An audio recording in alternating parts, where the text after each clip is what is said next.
The Determined Executioner. Written by Ben-Tzion Spitz.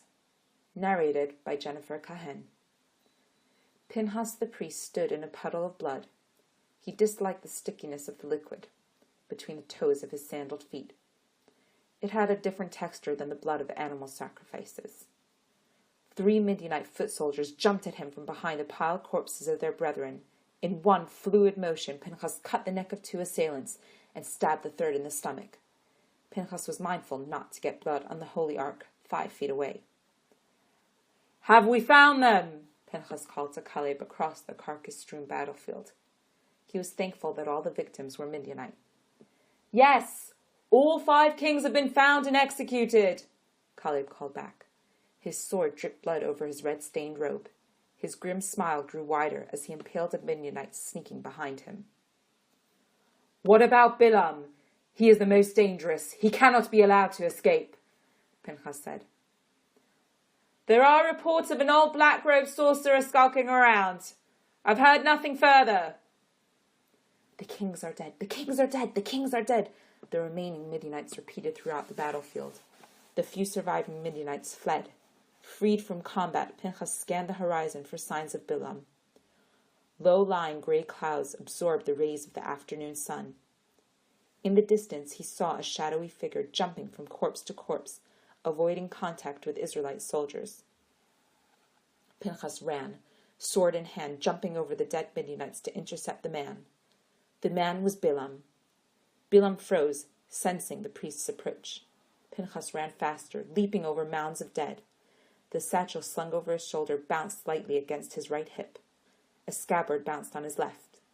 Pinchas looked at Bilaam's face. Bilaam looked back with one eye.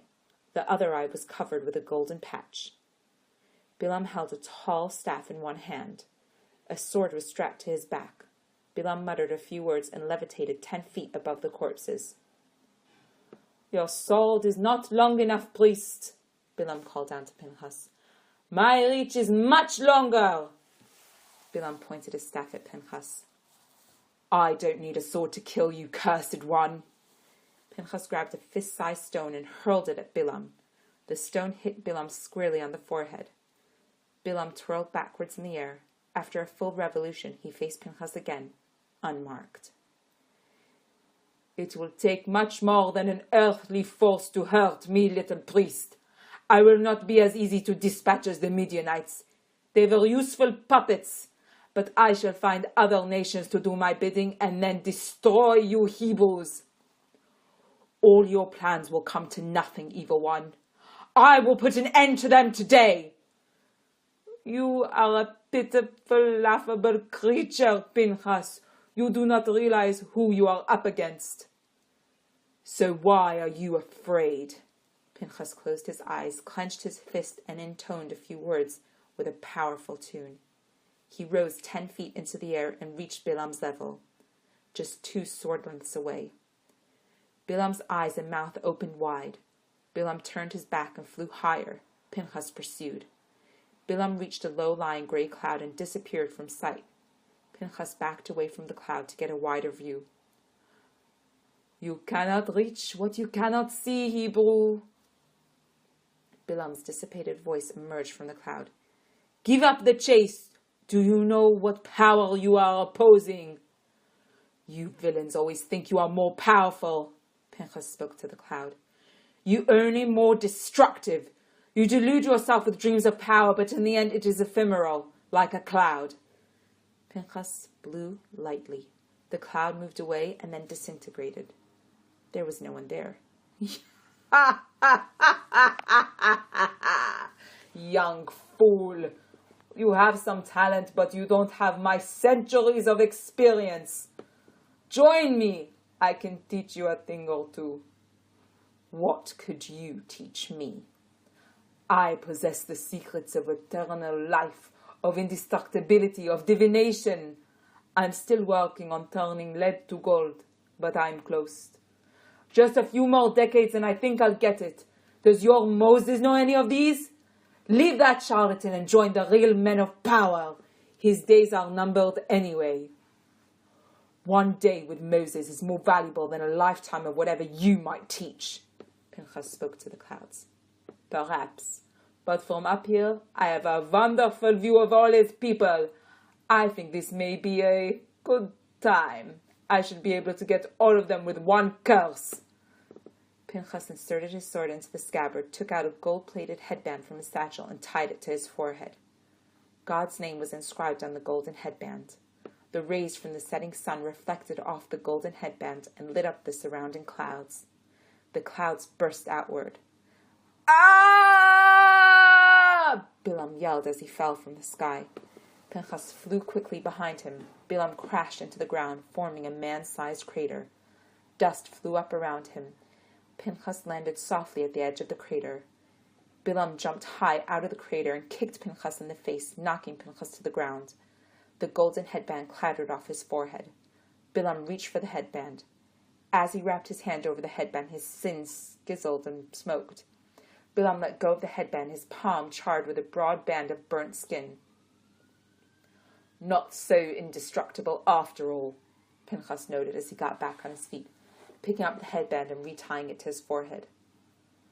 "Holiness doesn't agree with you." Bilaam spat on the ground.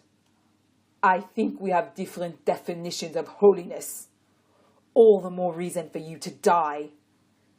"You will have to try much harder," said Bilaam as he raised both hands, palms outwards towards Pinchas. Pinchas rolled past Bilaam and turned around behind him. He took a long swath of cloth from his satchel and wrapped it around Bilaam's throat. "You are wise not to touch me," Bilaam rasped. Pinchas pulled tightly on the cloth. Bilaam's eyes bulged. He clawed at his neck until he collapsed, breathless, face down on the ground. Pinchas kicked the body until it rolled over. He unwrapped the cloth from Bilaam's neck.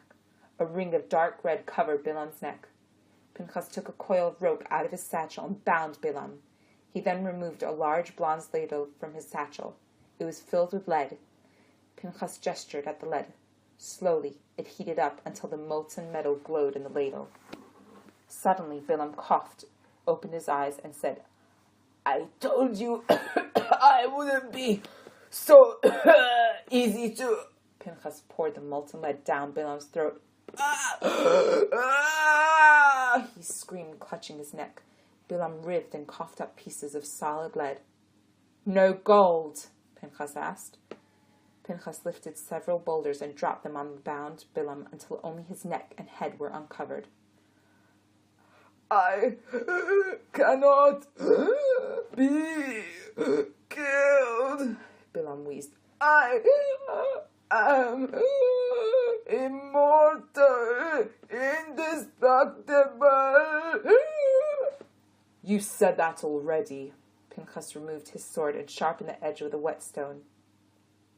"You are still a man, though. There must still be some human element in you."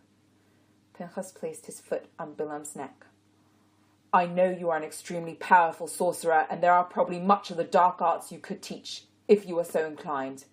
Let me tell you about my expertise. I am very good at slaughtering." Pinchas held the sword with both hands, locked his elbows, and placed the tip of his sword on Bilaam's neck. He swung it up and down, lightly, confirming the arc of the sword. "You are wasting your time," Bilaam rasped. "Why don't you just pray to God to strike me down?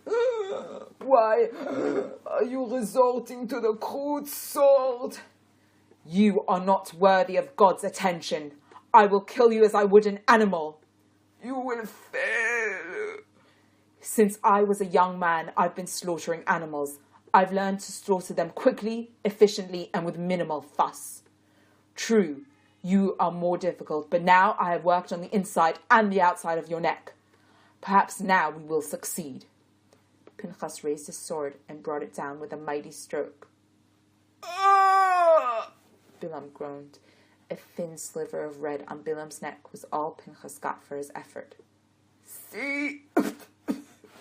Bilaam spluttered, spitting blood. "Not so easy." "Amazing," Pinchas muttered. "Very impressive. What makes you such an ornery fellow?" "A healthy dose of nastiness. Mean-spiritedness and frugality go a long way. I make sure to indulge all my vices, and I have so much hate in my heart that I refuse to die. Is that it? That is your secret to immortality? Someone has to keep up the hate, and I have filled the role exceptionally well. Now come closer, so I can at least lay a curse on you. Pinchas took a step back. He removed his satchel and placed it over Bilaam's head. I knew something was missing from your headgear. You look much better this way. Now let's think together how to end your miserable existence. A waste of time, was Bilaam's muffled response. You cannot be too comfortable right now, Pinchas said. You must be in some pain. You cannot move, cannot indulge those vices of yours, cannot do anything, in fact.